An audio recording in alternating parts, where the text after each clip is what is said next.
Kadang ada suami itu yang bisa WhatsApp sama perempuan lain. Di sini tidak ada. Ini di Ethiopia. Wow. Ethiopia, saya lihat lebih banyak di Ethiopia dan Nigeria. Di Colorado ini suami penuh dengan kemuliaan, ya. Tidak ada di sini. Amin.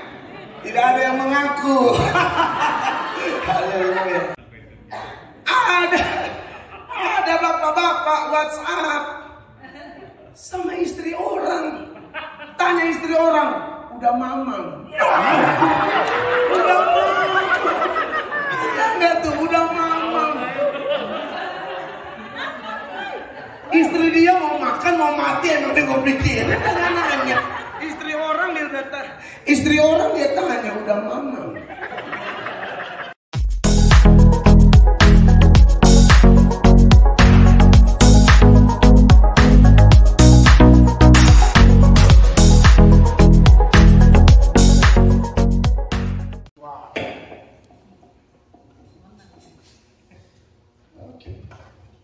Shalom. Mari kita satu dalam doa. Kita berdiri sebentar, Bapak Ibu jemaat terkasih. Haleluya.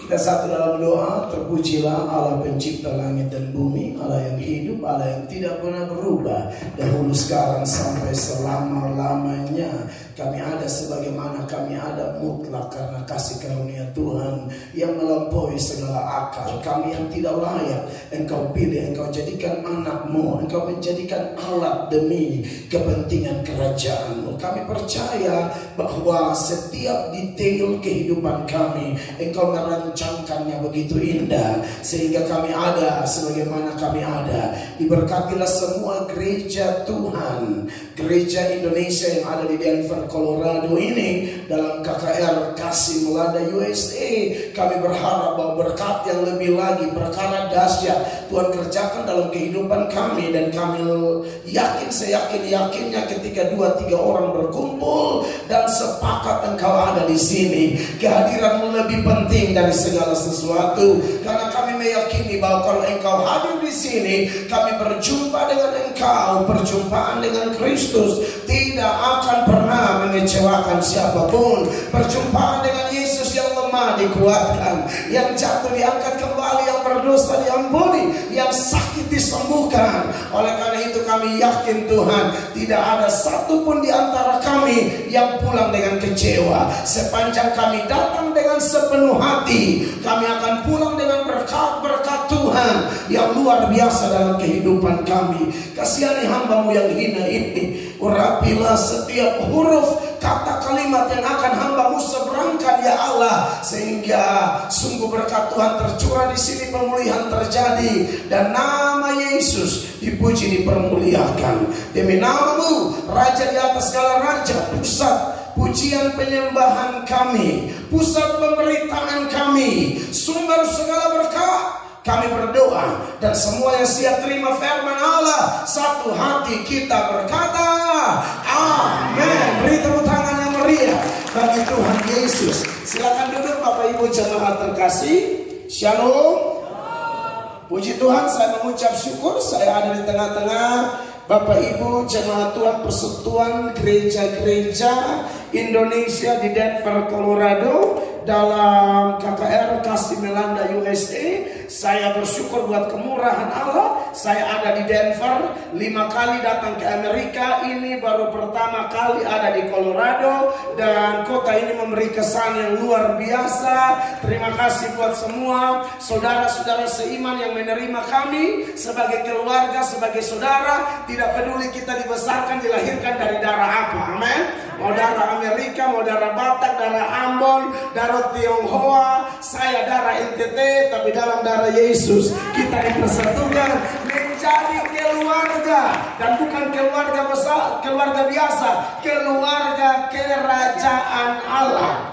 Ada pepatah mengatakan kalau tidak kenal tidak sayang. Buat yang di Denver, saya pendeta Melato dari NTT, istri saya nama Ivon.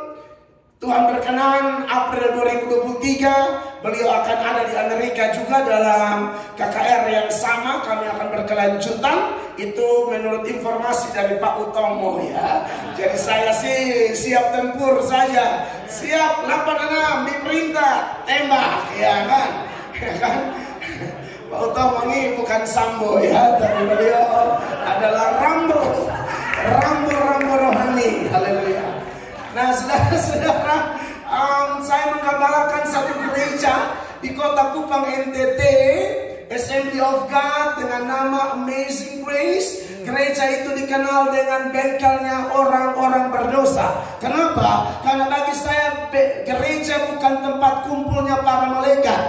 Gereja adalah kumpulan orang berdosa yang sudah terima Yesus dan akan dibentuk dari waktu ke waktu supaya semakin hari semakin serupa dengan gambaran junjungan agung kita, Yesus Kristus Tuhan. Haleluya. Dan puji Tuhan, gereja yang kami gembalakan, Tuhan juga yang buat berkembang. Sebab Paulus berkata, aku menanam, Apolos menyiram, tapi pertumbuhan adalah Allah. Kalau ada gereja bertumbuh, kalau ada orang bertobat, pendeta tidak layak terima kemuliaan. Yang layak terima kemuliaan adalah Raja kita, Allah yang hebat dan dahsyat. Sejak bertobat sekolah teologi, Tuhan sudah taruh di hati saya. Dan saya memperkatakan itu ketika saya melayani di pedalaman-pedalaman NTT, Kalimantan. Saya sering berkhotbah dan saya berkata, kelak saya akan menikah dan memiliki 4 orang anak laki-laki. Ya, saya paling suka anak cowok gitu. Saya akan memiliki 4 orang anak laki-laki. Dan saya akan memberikan nama unik kepada anak-anak itu, lain daripada yang lain. Tidak ada di NTT, tidak ada di Indonesia, dari Sabang sampai Merauke, Pulau Miangas sampai Rotendao. Tidak ada di Amerika, Eropa, Asia, Australia, Afrika. Karena nama itu benar-benar different, lain daripada yang lain. Karena saya memberikan nama anak saya seturut urutan abjad. Anak pertama dari A sampai F, anak kedua dari G sampai L, anak ketiga dari M sampai S, anak keempat dari T sampai Z. Itu kerinduan saya. Dan sudah terjadi, saudara-saudara. Anak saya sekarang 4 orang laki-laki semua. Yang pertama 11 tahun, yang kedua 9 tahun, yang ketiga 7 tahun, dan yang keempat 1 tahun sekian bulan. Oke. Yang pertama namanya Absdev. A, B, C, D, E, F, right? So call him Absdev. Ya, Absdev Melchris Joines Hormato. Yang kedua GHIJKL, bacanya agak Colorado dikit ya kan? Gitzkel. Gitzkel Melchris Michael Hormato. Yang ketiga MNOPQRS, bacanya Nokis. Suka saya suka, beta pun ya, jadi nama anak saya yang ketiga adalah Nokis Melchris Daniel Hormato. Yang keempat T sampai Z, bacanya Two Faces. Melchris Samuel Hormato. Dan saya tuh tiru orang Yahudi. Orang Yahudi itu kalau memberikan nama kepada anak mereka, itu selalu ada arti dan artinya selalu berhubungan dengan Tuhan. Ya, misalnya Daniel, Allah hakimku. Yehezkiel, Allah kekuatanku. Bahkan Ismael dari kata Shema dan El, Allah mendengarkanku. Immanuel, God is with us, right? Dan semua nama-nama orang Yahudi itu selalu ada arti gitu loh. Johannes, kasih karunia dari Allah. Absdev, anak berkat, cinta, damai, empati, firman. Gitzkel, generasi haus Injil, jalan kehidupannya lurus. Nokes, manusia nyatakan otoritas, power, quality, raja surga. Two Faces belum ada arti, saya masih pusing, saya lagi berdoa. Seperti apakah artinya nanti ke dalam tangannya, kuserahkan semuanya. Serius, yang 4 saya pusing, benar-benar pusing. Jadi back to God plan lah, ya kan. Nah, saudara-saudara, saya bersyukur bahwa anak-anak saya sehat semua. Yang ketiga ada sedikit autism, tetapi saya tidak khawatir karena saya percaya Roma 8 ayat 28. Kita tahu sekarang Allah turut bekerja dalam segala sesuatu untuk mendatangkan kebaikan bagi setiap orang yang mengasihi Dia, setiap orang yang terpanggil sesuai dengan rencananya. Sekian perkenalan saya, dan mari kita buka Alkitab di dalam surat Roma, ya. Sambil air minum saya, Pak Salomo, tolong, haleluya. Ada di sekitar situ. Oke. Pak Salmon ya, sorry. Makasih banyak Bapak, thank you, God bless. Mari kita perhatikan Roma pasal 8 ayat 29, Bapak Ibu terkasih. Saya akan bahas ayat ini bagi jemaat sekalian. Roma 8 ayat 29, kalau tim dengan cepat bisa menayangkan ayat-ayat yang saya sebutkan, itu sangat menarik, ya. Roma 8 ayat 29, saya baca buat jemaat sekalian. Sebab semua orang yang dipilihnya dari semula, mereka juga ditentukannya dari semula untuk menjadi serupa dengan gambaran anaknya, supaya ia, Tuhan Yesus, anaknya itu, menjadi yang sulung di antara banyak saudara. Saudara diberkati oleh Tuhan Yesus, tema kita saya ambil dari kalimat ini, saudara. Menjadi serupa dengan gambaran anaknya. Menjadi serupa dengan gambaran Tuhan Yesus Kristus. Saudara diberkati oleh Tuhan Yesus Kristus. Sejak manusia jatuh di dalam dosa, dalam catatan Kejadian pasal 3 ayat 1 dan seterusnya, maka gambar Allah yang ada pada manusia itu mengalami kerusakan akibat dosa, saudara-saudara. Dosa itu dari kata Yunani hamartia. Hamartia itu artinya meleset dari sasaran. Sasarannya siapa? Sasaran Tuhan. Jadi dosa itu adalah kepasifan terhadap kehendak Allah dan keaktifan kepada yang tidak dikehendaki Allah. Itu dosa. Ya. Untuk yang Allah kehendaki, mereka pasif. Tapi yang untuk Allah tidak kehendaki, justru manusia aktif di situ, saudara-saudara. Ini kondisi yang memang sangat mengerikan. Manusia sulit sekali berbuat baik, tapi berbuat jahat pintarnya minta ampun. Mari kita perhatikan dalam Yeremia pasal 4 ayatnya yang ke-22. Yeremia pasal 4 ayat 22. Kalau ayatnya ada di layar, saya mau baca buat kita. Oh belum. Yeremia pasal 4 ayat 22. Firman Allah berkata begini. Kalau sudah ada di layar, saudara perhatikan. Sungguh bodohlah umatku itu. Mereka tidak mengenal aku. Mereka adalah anak-anak tolol dan tidak mempunyai pengertian. Mereka pintar untuk berbuat jahat, tetapi untuk berbuat baik mereka tidak tahu. Saudara lihat ini kalau dosa sudah bekerja, maka orang akan pintar melakukan apa yang dikehendaki Allah, tapi apa yang dikehendaki Allah mereka tidak tahu. Dalam hal penggunaan mulut, memuji Tuhan kurang semangat, kurang bergairah. Mulut bergerak tapi hati tidak. Tidak ada di sini. Ini yang di Uganda, ya kan? Supaya aman saya selama di sini sampai hari Jumat masalahnya, ya. Pendeta juga perlu cari aman, haleluya, ya. Mulut bergerak, hati tidak fokus kepada Allah. Tapi kalau bicarain nama orang, gosip nama orang, ikut campur rumah tangga orang, segenap hati dan segenap mulut. Oh, dia bahas luar biasa.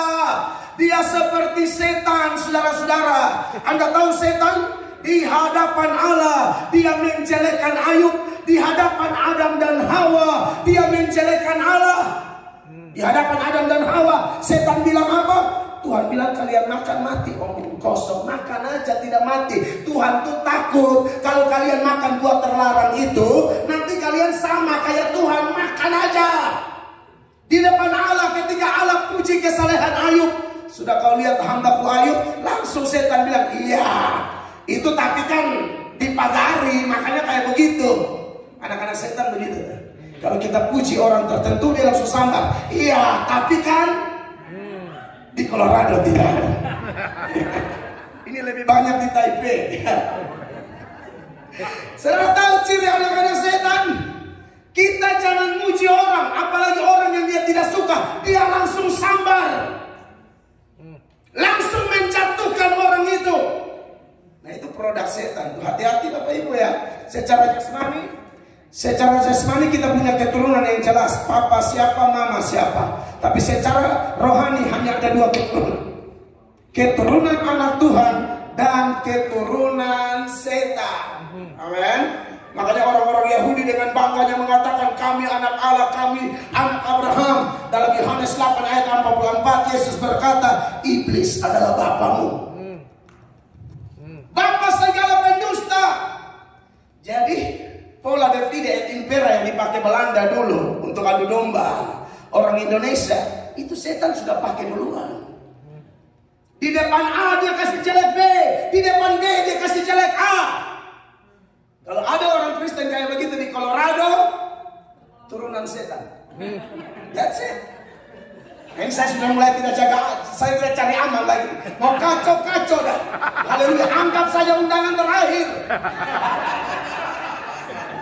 Saudara-saudara, ketika dosa menguasai kehidupan manusia, manusia mulai meleset dari sasaran. Hatinya meleset, mulutnya meleset, kakinya meleset, tangannya meleset, bahkan seluruh totalitas hidupnya meleset dari sasaran Allah.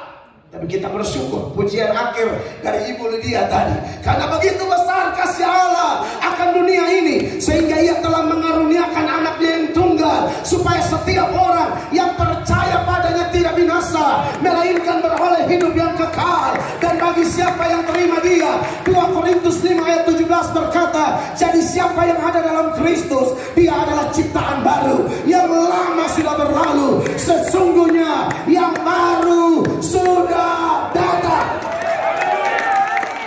Kita tidak dipanggil untuk menjadi serupa dengan pendeta almarhum Yakob Nahuai. Kita tidak dipanggil untuk menjadi serupa dengan Pak Paul Yong Ji Cho. Kita tidak dipanggil untuk menjadi serupa dengan Martin Luther atau Paulus atau Insinyur Niko Nyatro Harjo atau pendeta Gilbert. Kita dipanggil untuk serupa dengan Kristus. Saya kenapa ngomong begini? Kadang-kadang saya lihat di masa-masa pertobatan awal saya, kalau ada jemaat dia ngefans banget sama pendeta tertentu, wah gaya-gayanya udah mulai sama. Oh mulai sama. Dulu di daerah saya itu paling ngefans Om Yakob almarhum ya. Sampai pendeta-pendeta suaranya tuh berubah. Haleluya. Karena Allah berkata langit dan bumi pasti berlalu, tetapi firman Allah tidak pernah berlalu. Haleluya. Beri tepuk tangan yang meriah begitu. Kok jadi sama kulihat? Iya. Makanya ada satu teman niru banget di Om Yakob. Saya kan tinggal di Kelapa Gading, ujung di Tanah Merah, kan saya tukang sapu gereja. Di situ di gereja GBI yang digembalakan oleh orang tuanya Kak Sari Simorangkir kan. Saya tukang sapu gerejanya. Mahasiswa teologi ya, tapi ya itulah mahasiswa teologi ya. Dari ngepel sampai khotbah, yang ngepel sampai WL, dari babat rumput sampai khotbah semua. Nikmatin aja, ditugasin apa oke, kan gitu. Dan saya percaya barang siapa setia perkara kecil, Allah akan kasih dia perkara-perkara besar. Jangan lihat atau keliling bangsa-bangsa, tidak tahu bahwa itu kampel gereja di gereja Betel Indonesia dulu. Nah saya suka dikunjungin tuh sama teman-teman yang fans banget Om Yakob. Jadi saya lagi antara sadar tidak sadar lagi istirahat, ada yang panggil di luar. Saya pikir kambing, karena di depan gereja kami itu perkampungan orang Madura, kambingnya suka masuk tembus pagar gereja. Jangan kambing Ibu Lydia lagi. Hancurkan kuasa kegelapan. Iya kan? Ada di itu depan. Jadi saya pikir kambing gitu loh. Tahu dia panggil pamer.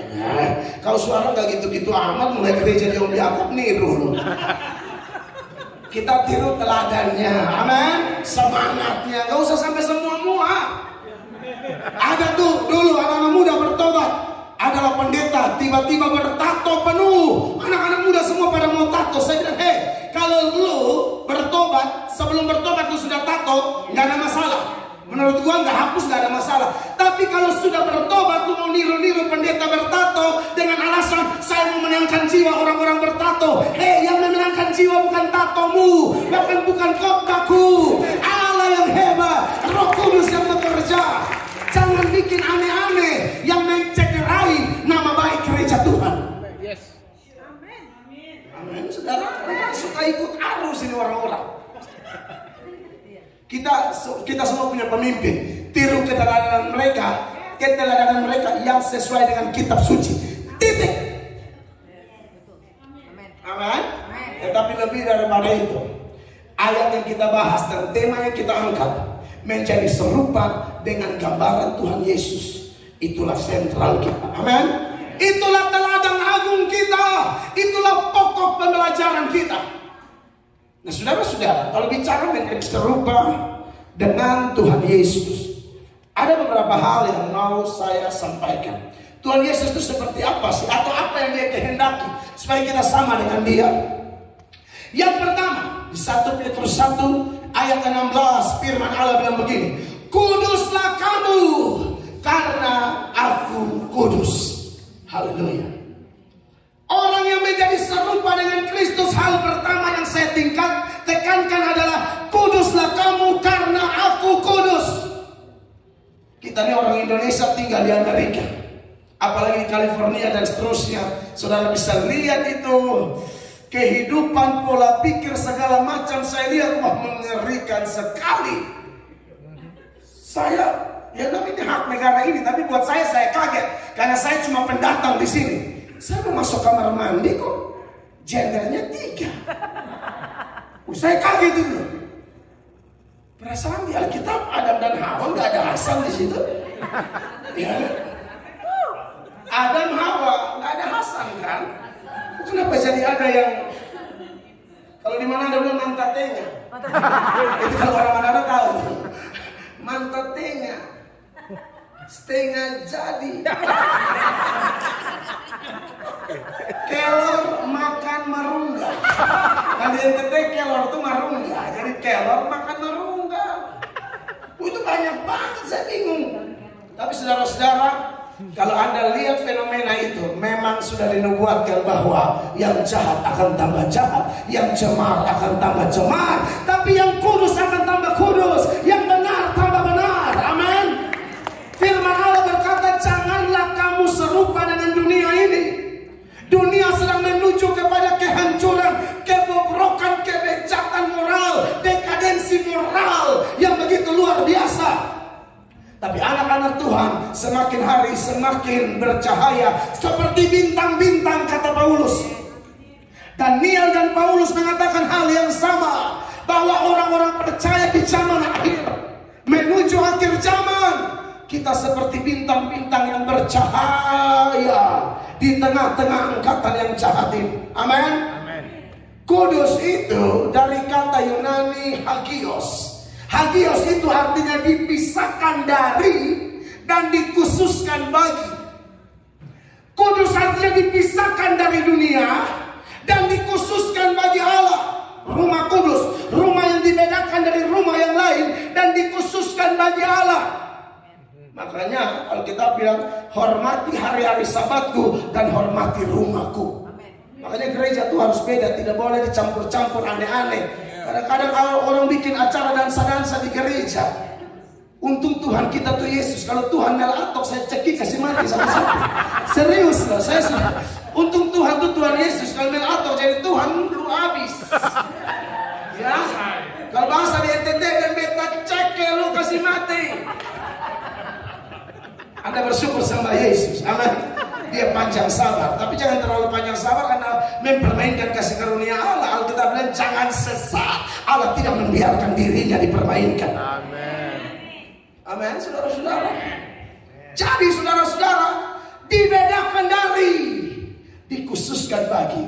Ketika saya dan saudara diselamatkan oleh Tuhan, kita percaya pada Tuhan, kita dibedakan dari dunia. Amin. Kalau dunia kawin cerai seenaknya, kita tidak bisa begitu. Kita monogami, 1 kali seumur hidup. Amin. Kecuali pasangan dipanggil pulang, ya itu boleh. Itu baru buka cabang baru. Jangan masih hidup nggak langsung buka cabang, waduh. Nanti jadi gembala cabang juga. Iya kan? Sorry, saya harus ngomong ini. Saya tahu ini akan menyakiti banyak orang, tapi pilih. Lebih baik kebenaran yang menyakiti atau dosa yang menghibur. Dosa yang menghibur hanya menipu Anda, lalu Anda akan dibawa ke neraka. Tapi biarkan kebenaran menyakitimu, sebab di balik itu ada kemuliaan, ada berkat, ada mujizat, ada kasih karunia yang Allah curahkan bagi kita. Kita orang Indonesia tidak bisa lagi terima khotbah seperti makan bubur sari. Kita harus terima babi rica. Oh wow, you know what I mean, babi rica. Pedasnya itu loh, amen. Sebab salah satu fenomena menuju akhir zaman adalah orang akan mengumpulkan guru-guru palsu untuk menyenangkan telinganya. Mereka akan tolak kebenaran dan mereka buka telinga mereka bagi dongeng. Tapi anak Tuhan sejati, sekeras apapun khotbah itu, dia akan berkata, thanks God, aku membutuhkan kebenaran itu. Sebab hanya firman Allah yang akan membersihkan aku.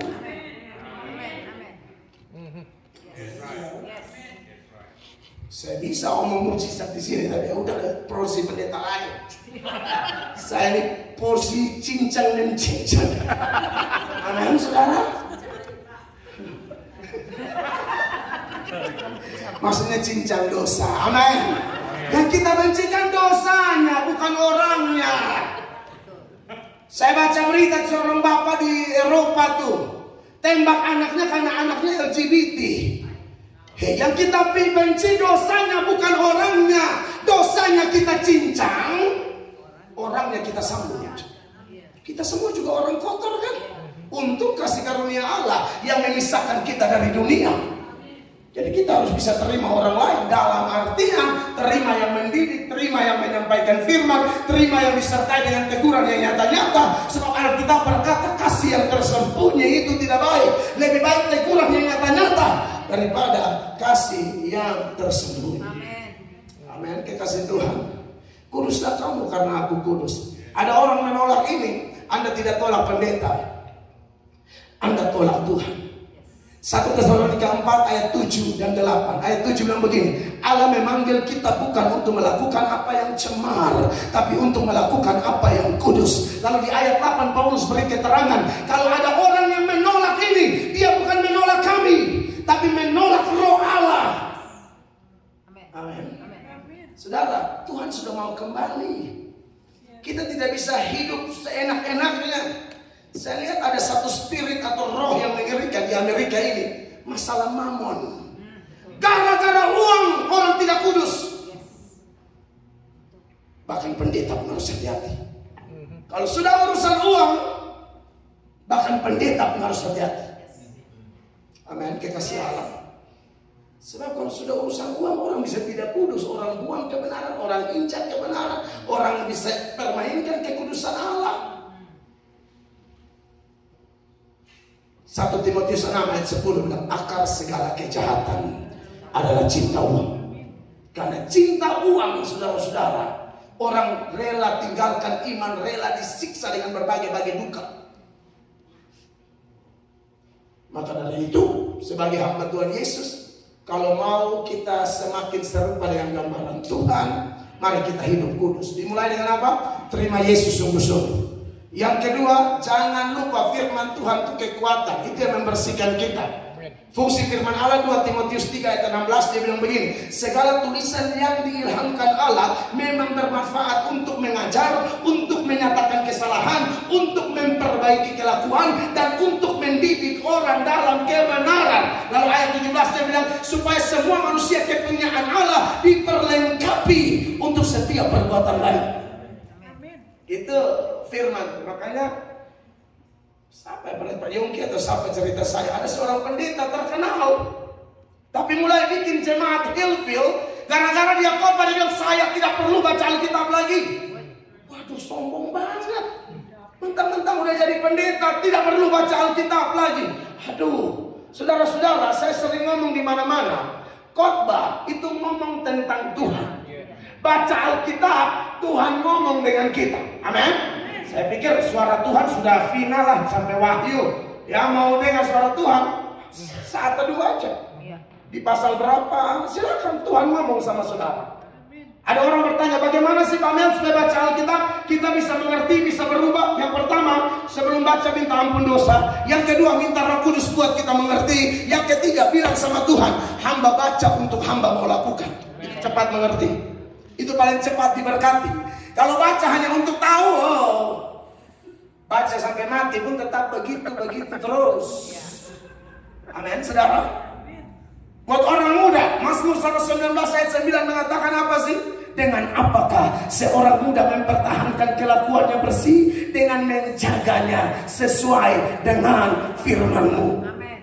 Yang bikin hidup kita bersih, tetap terkendali, yang punya kuasa membersihkan sejumlah kekotoran-kekotoran yang bisa datang lagi sekalipun kita sudah terima Yesus loh. Sekalipun kita sudah bertobat, tapi godaan dunia, pekerjaan setan double porsi, dia bisa saja memasukkan sampah-sampah secara rohani dalam kehidupan saya dan saudara. Maka cara membersihkannya jangan jauh-jauh dari firman. Khotbah bicara tentang Tuhan, baca Alkitab Tuhan bicara dengan kita, berdoa kita bicara dengan Tuhan. Kalau kita sudah biasa bicara dengan Tuhan, Tuhan bicara dengan kita, itu baru cocok saat kita bicara tentang Allah. Saya tidak pernah bicara dengan Pak Pendeta Tony, Pak Pendeta Tony tidak pernah bicara dengan saya. Tiba-tiba kok saya tahu banget tentang Pak Tony. Tahu dari mana? Kamu tidak pernah bicara sama dia kok. Kamu pembohong. Amin, saudara. Makanya semua tuh pendeta, song leader, singers, saya pikir kita harus punya saat teduh. Makanya semua gereja di Amerika yang saya tahu, kan Denver baru pertama kan, itu mantap tuh. Ada disiplin, ada aturan buat para pelayan. Kita melayani ini kan bukan mau show. Kita melayani ini kita mau menyatakan kuasa Allah. Dan Tuhan tidak bekerja melalui wadah yang kotor. Amin, saudara. Dia kudus, maka kuduslah kamu. Yesus mau dari waktu ke waktu kita semakin dibaharui, semakin hari semakin serupa dengan gambaran Kristus. Jangan bilang tidak mungkin. Itu Anda meremehkan kuasa Roh Kudus. Sangat mungkin. Walaupun kadang-kadang kita jatuh bangun, tapi bangkit lari. Jangan merenung nasib lama-lama dalam kejatuhan. Bangkit lari. Semua orang pernah jatuh, tapi Yesus jamin engkau tidak akan jatuh sampai tergeletak. Sebab 7 kali orang benar jatuh, ia akan bangun kembali. Mari saudara, Tuhan mau kita mengalami kesucian. Suci itu indah banget loh. Tidak suci itu rugi. Matius 5 ayat yang ke-8 dan begini, berbahagialah orang yang suci hatinya, karena mereka akan melihat Allah. Kata bahagia di sini pakai kata blessed kalau dalam terjemahan Inggris. Artinya diberkatilah orang yang suci hatinya. Amin. Karena mereka akan melihat Allah. Musa itu dipakai Tuhan, tapi karena tidak menjaga kekudusan Tuhan, tidak diizinkan masuk tanah Kanaan. Seringkali kita kehilangan banyak berkat secara materi di dunia ini karena benteng kekudusan kita mulai rapuh. Yang harusnya diberkati tidak jadi diberkati. Yang harusnya masuk tanah Kanaan tidak jadi masuk tanah Kanaan. Baru kita menyesali hidup. Kenapa ya begini ya? Kenapa kok hancur banget sih rumah tangga gua, ekonomi gua, bla bla bla bla. Perhatikan di mana letak kejatuhan kita, bereskan sampai akar-akar. Tuhan tuh mau begitu. Waktu Yunus lari, Tuhan buat badai begitu besar. Semua sudah berdoa kepada Allahnya masing-masing. Padahal akar masalahnya Yunus. Yunus dibuang ke laut, selesai badai. Selesaikan sampai akar-akar. Amin, saudara. Karena kalau tidak selesai sampai akar-akar, salah satu penyakit yang berbahaya akibat dosa, dosa itu beranak cucu dosa. Sebaiknya dibereskan. Dosa beranak cucu dosa. Lihat Kain itu dan Habel. Awalnya apa? Panas hati, iri hati. Yang kedua, Tuhan berfirman, apakah engkau tidak bisa berseri-seri, muram mukamu dan seterusnya? Dia tidak peduli. Dosa kedua, tidak peduli firman. Orang kalau panas hati, jangankan pengkhotbah dari NTT, dari langit pun dia tidak dengar. Saya udah tahu itu, biasa itu konsekuensi dari pengkhotbah. Kalau yang dengar dia lembut hati, Jangankan dari mana-mana, gembalanya sendiri dia bisa menangis, saudara-saudara. Bukan tunggu pendeta dari luar. Tapi kalau hati sudah tidak beres, tidak peduli firman. Setelah itu apa? Bunuh. Setelah itu apa? Tuhan tanya, di mana Habel?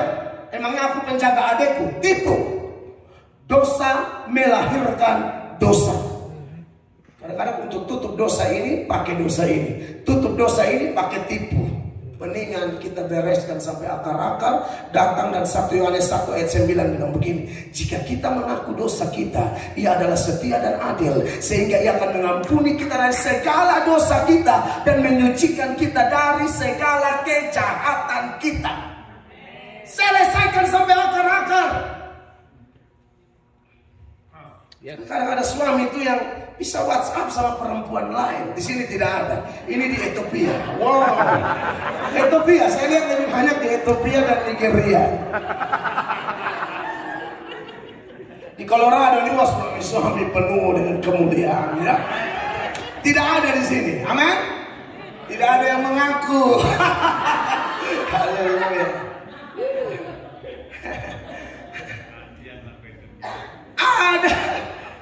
Ada bapak-bapak WhatsApp sama istri orang.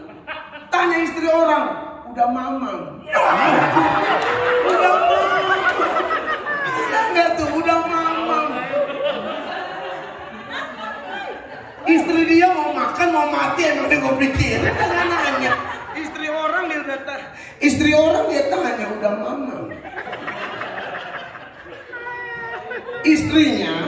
Istrinya tuh sudah merasa, tapi bayangkan handphone kok ada passwordnya, tidak dikasih tahu di istri. Ini pernikahan model apa? Alkitab berkata Adam dan Hawa waktu dipersatukan itu keduanya telanjang. Maksudnya apa? Transparan, tidak ada yang disembunyikan.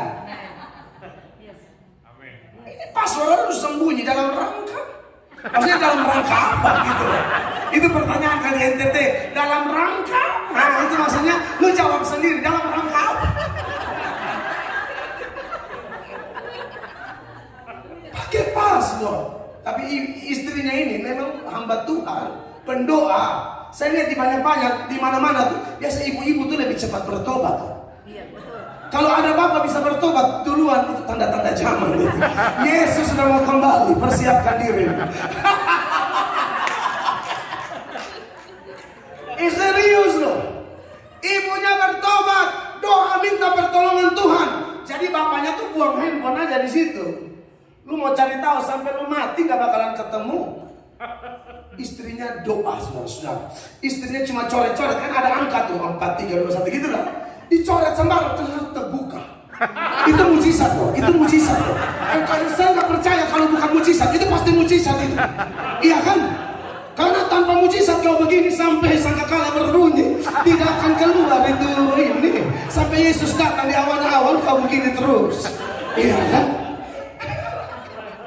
Tapi ini bisa habis doa terbuka. Maka dia baca lah di situ. Sampai dia aja lupa tadi tanda tekan apa gitu loh. Jadi dia jaga supaya jangan terkunci lagi. Dia periksa semua. Disitulah ada WA itu. Udah mamang. Aduh kurang jitu ini. Langsung di situ adalah WhatsApp. Itu tas yang harga sekian juta saya udah transfer ya. Istri punya tas 300.000. Warnanya merah hijau di langit yang biru. Kasihan buat istri yang murah-murah, buat selingkuhan mahal banget. Waduh, hancurkan kuasa kegelapan. Dan lebih parah lagi. Sekarang banyak pendeta loh kena tangkap selingkuh. Bapak-bapak pendeta di Colorado, persahabatan kita kekal selama-lamanya. Hati-hati konseling jemaat. Sorry nih saya ngomong. Hati-hati konseling jemaat. Di Amerika ya, kita waktu IPL itu bahwa ada kita di Philadelphia, Pak Ongki, New York bersaksi itu saya tertangana, saya pendeta kan saya kategori pemain baru ini. Pak Yongki apa Pak Ongki sih? Pak Yongki saya tangana. Wah, kok bisa gitu? Pak Yongki dia terbuka kan, dia sudah bertobat, makanya dia bersaksi di mana-mana dia buka aja gitu loh.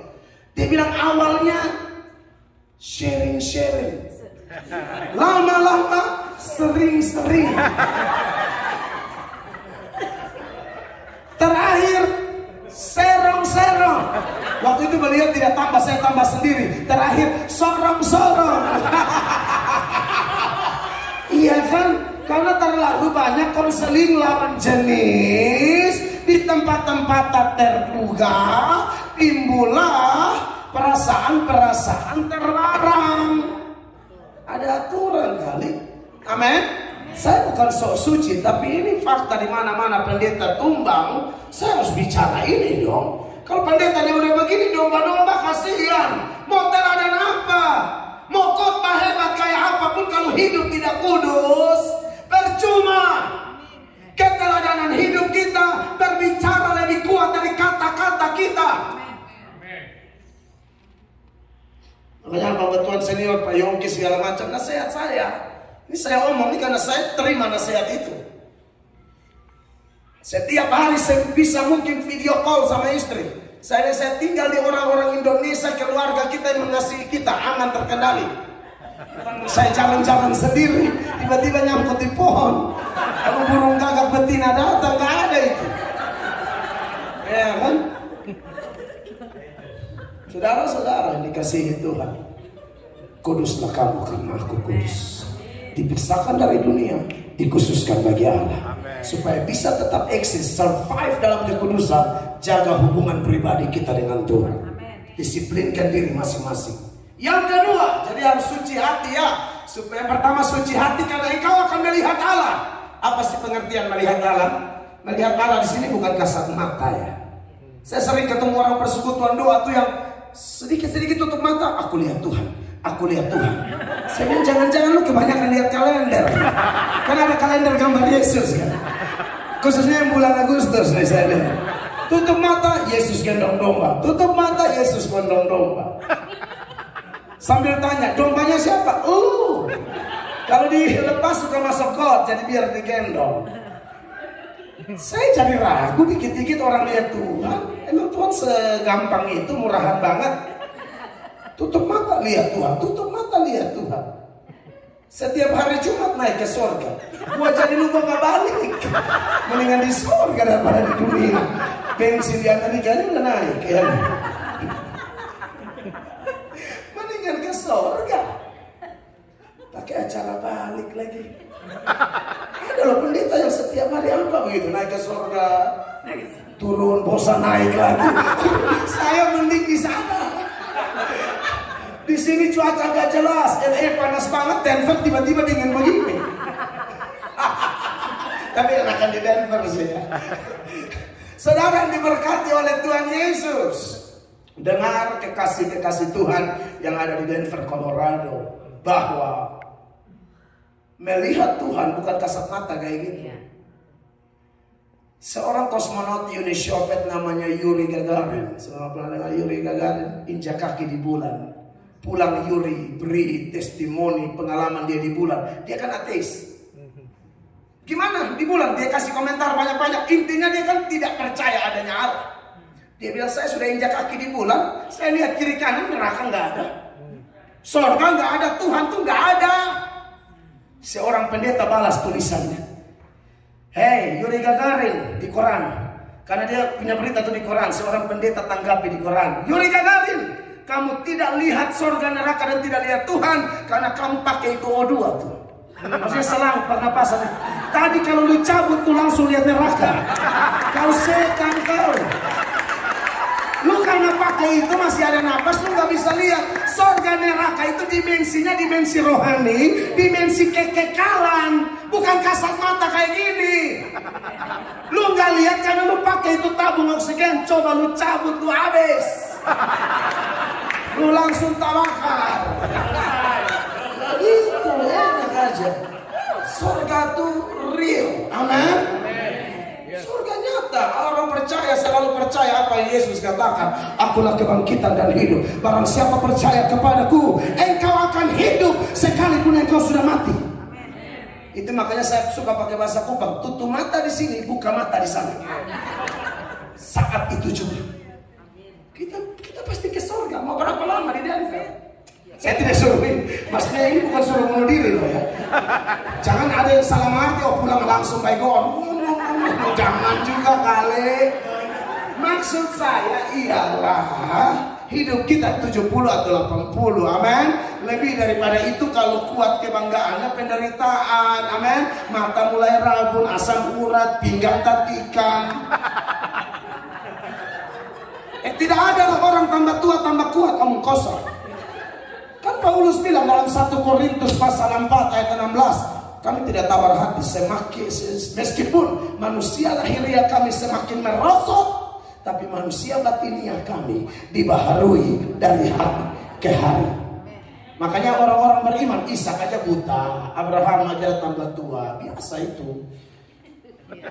Makanya saya lucu aja kalau KKR mujizat, opung-opung umur 80 minta didoakan, opung pulang. Umur 80 nih didoakan mau ikut lari maraton. Apa sih aneh-aneh aja boleh. Makanya diberkatilah Bapak Ibu yang KKR-nya full pemberitaan firman, tapi Anda mau dengar. Karena yang ditargetkan dalam KKR ini manusia batiniamu semakin dewasa. Namanya KKR, tapi yang dibahas jasmani mulu. KKR itu kebaktian kebangunan rohani. Kalau mau yang jasmani namanya KKJ. Oh iya dong, kebaktian kebangunan jasmani. Di situ khotbah dipenuhi hanya omong duit aja, hanya omong sehat aja. Saya nggak anti itu semua, tapi yang dibahas di sini rohani. Tolong arti kata aja udah salah dengan pelaksanaan. Sorry saya harus ngomong. Diberkatilah orang Colorado. Saya tahu ini undangan terakhir, tidak apa-apa. Tapi tetap dalam Tuhan kita bersaudara. Di bagas Yesus hidup bersama. Right? Ini hanya orang Inggris Venezuela yang paham ya.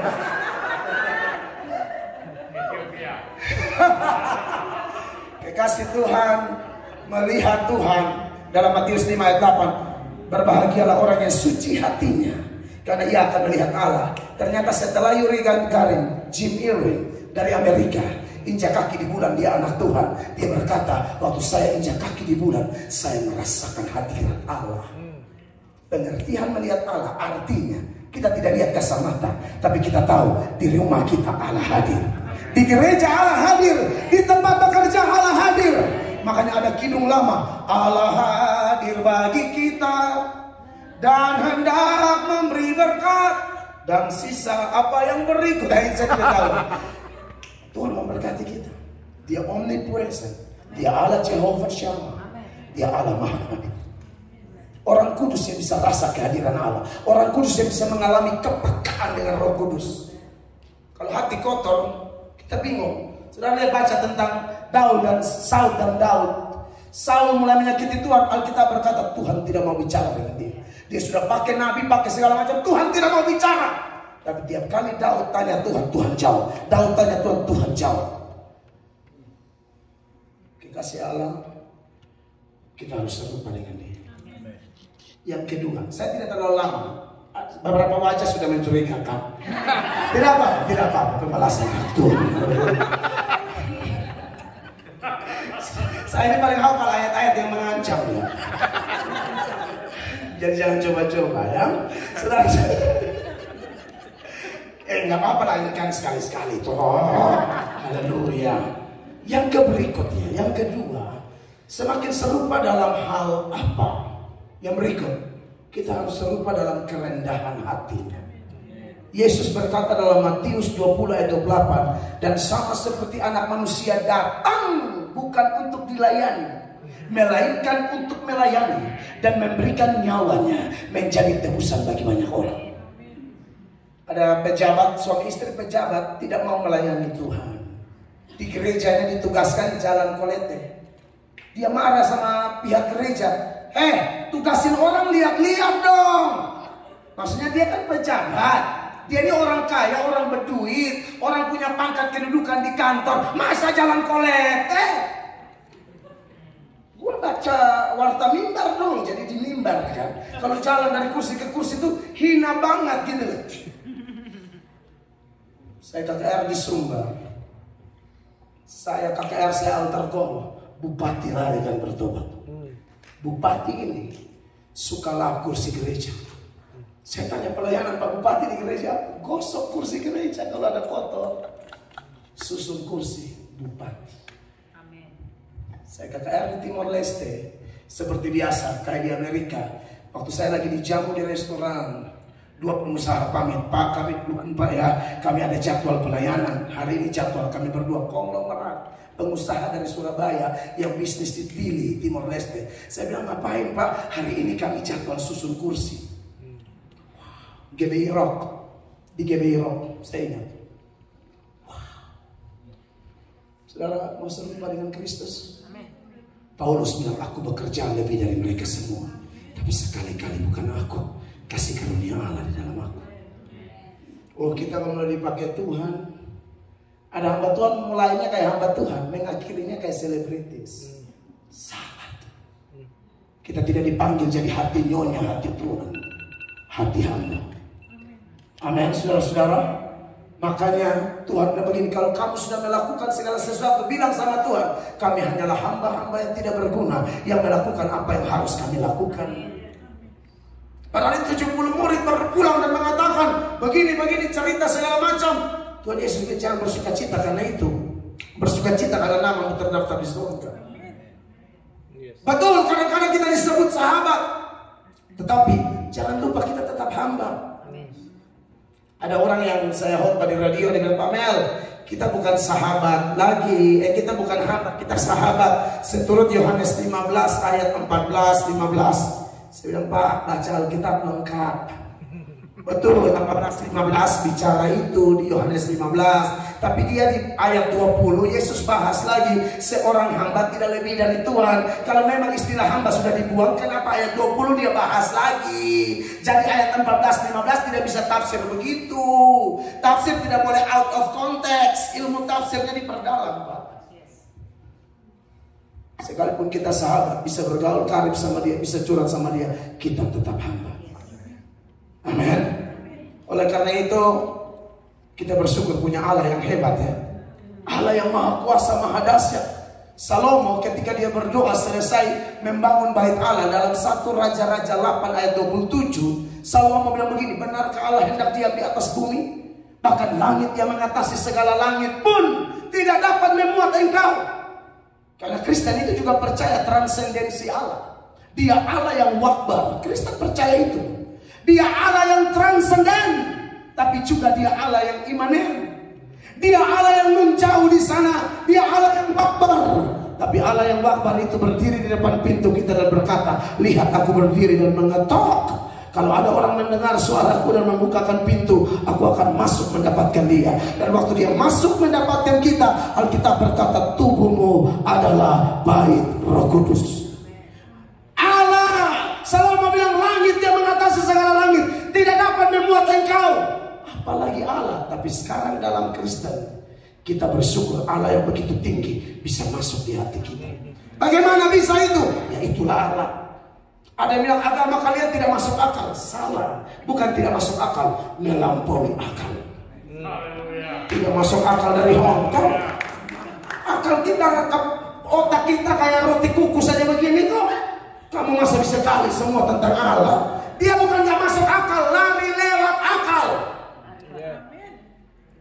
Makanya saya tanggapi itu orang-orang yang serang Kristen itu saya hantam. Kamu jangan pikir pendeta-pendeta di Indonesia ini bodoh. Kita ini ada urus lain, makanya kita nggak urus orang gila kayak kamu.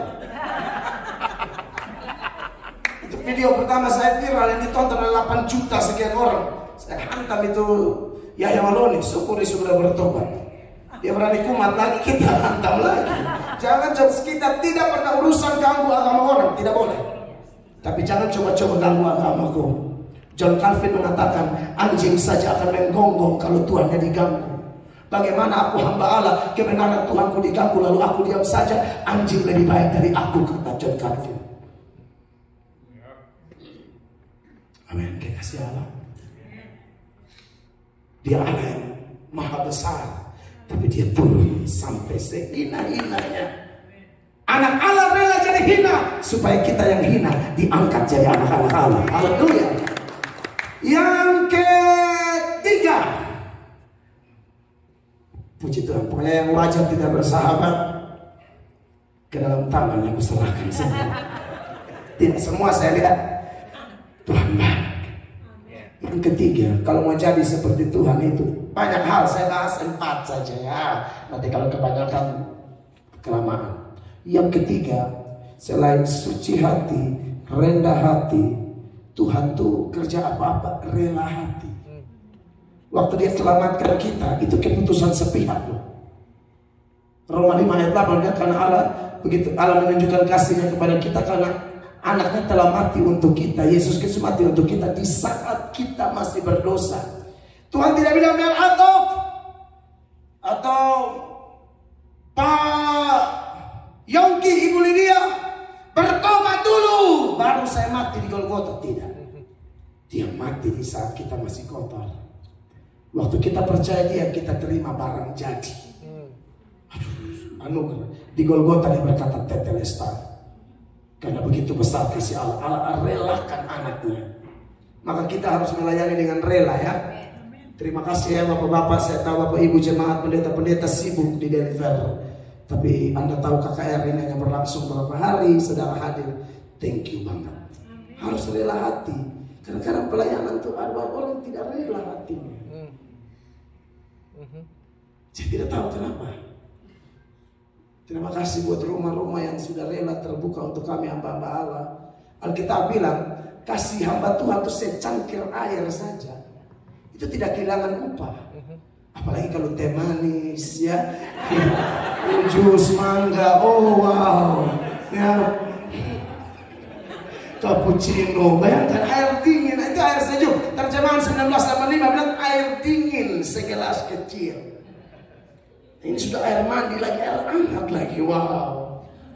Saudara, nantilah Tuhan yang balas. Saya tidak tahu. Saya tidak mau bikin ayat baru. Tapi Tuhan sudah bilang yang kecil aja dibalas. Sorry saya harus ngomong ini. Itu harus rela tuh. Jadi kita hamba Tuhan pun, aduh rasa diterima. Enak banget itu. Thank you banget. Saudara bukan sambut kami. Saudara tahu siapa yang kami ceritakan. Kami tidak menceritakan diri kami. Kami lebih banyak cerita kasih karunia. Rela hati ini banyak sih saya mau bahas. Tapi saya suka satu peristiwa kisah nyata. Kalau saudara pernah ikut beritanya di viral di media sosial di perbatasan NTT dan Timor Leste, upacara 17 Agustus tahun berapa tuh ya? 2017 atau 2018. Ada satu nama Johnny, bendera putus. Ingat ya? Johnny itu saya mau ikut upacara tapi sakit. Tahu-tahu sementara upacara berlangsung, tali bendera putus, nggak ada yang mau jadi tenaga sukarela. Johnny yang lagi sakit langsung menyerahkan diri. Naik yang bendera itu mengerikan, tinggi dan kecil kan. Ada yang video viral. Pak Hotman Paris nonton, Pak Jokowi nonton. Saudara lihat, dia naik itu rela hati, tapi efeknya Hotman Paris kasih 25 juta uang permen. Makan permen 25 juta gigi ancur semua. Kalau saya udah wah, uang sekolah anak-anak gitu. Hotman Paris kadang-kadang bercanda ngeri banget ya. 25 juta uang permen katanya. Inilah buat kau ya, uang permen lah buat kau 25 juta ini. Wah, macam mana ya kau bang? Iya ya. Pak Jokowi renovasi rumahnya. Gubernur NTT membiayai dia sampai universitas. Itu terjadi karena ada kerelaan. Bukan Hotman Paris telepon dia dulu. Kalau kau panjat, ada yang video, nanti baru kirim 25 juta. Tidak, bukan begitu. Itu tidak rela hati itu. Pelayanan itu pelayanan saja. Soal berkat urusan surga. Allah kita bukan Allah yang buta dan tuli. Dia tahu memberkati hamba-hambanya. Saudara lihat ya, Tuhan Yesus pakai perahu Petrus jadi mimbar. Di Lukas 5 ayat 1 sampai 11, saudara pulang periksa di sana. Itu ceritanya datang Petrus semalam-malaman tidak dapat ikan, langsung Tuhan Yesus naik di perahu. Orang-orang di pantai itu, wah Tuhan Yesus khotbah. Itu membuktikan KKR tidak harus di gereja saja, bisa di park, bisa di pantai, bisa di mana-mana. Amin. Saya sering punya pelayanan road gang, tukang. Saya khotbah di tempat KKR, di halaman rumah orang, mimbar di sini, kandang babi di sini. Jemaat belum salam, babi di luar. Tapi tidak apa. Itulah hamba Allah, ya kan? Selesai khotbah, Yesus belum bertolak sedikit. Sudah selesai pakai perahunya jadi mimbar. Alat cari nafkahnya Tuhan pakai untuk pelayanan. Diberkatilah Anda yang kasih rumah Anda untuk Tuhan, untuk ibadah, mobil Anda. Anda sedang sembah Allah yang hebat. Dia tidak tuli, dia tidak buta. Petrus sudah kasih mimbar, perahu jadi mimbar. Tebarkan jala sebelah kanan. Petrus juga pikiran, ini saya nih anak pantai, nelayan asli. Tuhan Yesus ini kan anak Medan, tukang kayu toh, tukang kayu toh. Ini anak Medan mau ngajarin anak pantai, yang benar aja dong. Tapi sudahlah, karena guru yang bilang saya tebarkan. Waktu tebarkan, dia tarik berkat. Orang Kupang bilang, hela tahan terlontong. Itu maksudnya, terlalu banyak sampai minta tolong kawan-kawan semua. Kobus, Yakobus. Anis, Yohanes. Ayo mari gabung, Andreas. Semua datang bantu. Saudara sudah buat untuk Tuhan, Anda tidak usah dikte Allah. Allah akan buat yang terbaik. Anda tidak panen sekarang, Alkitab berkata, anak cucu memperkasa di bumi. Yang keempat dan yang terakhir, supaya muka-muka yang ini hilang sebenarnya. Tidak ada muka begitu, saya aja yang suka bercanda. Suci hati, rendah hati, rela hati. Yang keempat, satu hati. Yohanes 17 ayat 20-21, penggalan doa Yesus. Yesus bilang, aku berdoa untuk mereka semua, supaya mereka satu, seperti aku dan engkau satu. Bapak-bapak pendeta, sorry ya, saya mungkin nanti Jumat saya sudah ke Atlanta. Di mana-mana ya, saya nggak tahu di Colorado. Lebih gampang preman bersatu daripada pendeta bersatu. Serius. Saya ini mantan preman, jadi saya tahu preman tuh kompak banget gitu. Satu susah yang lain ada, itu preman tuh. Tanpa dikasih tahu juga udah pada datang. Yesus tuh berdoa buat kita bersatu. Kita orang Indonesia di Colorado ini berapa banyak sih?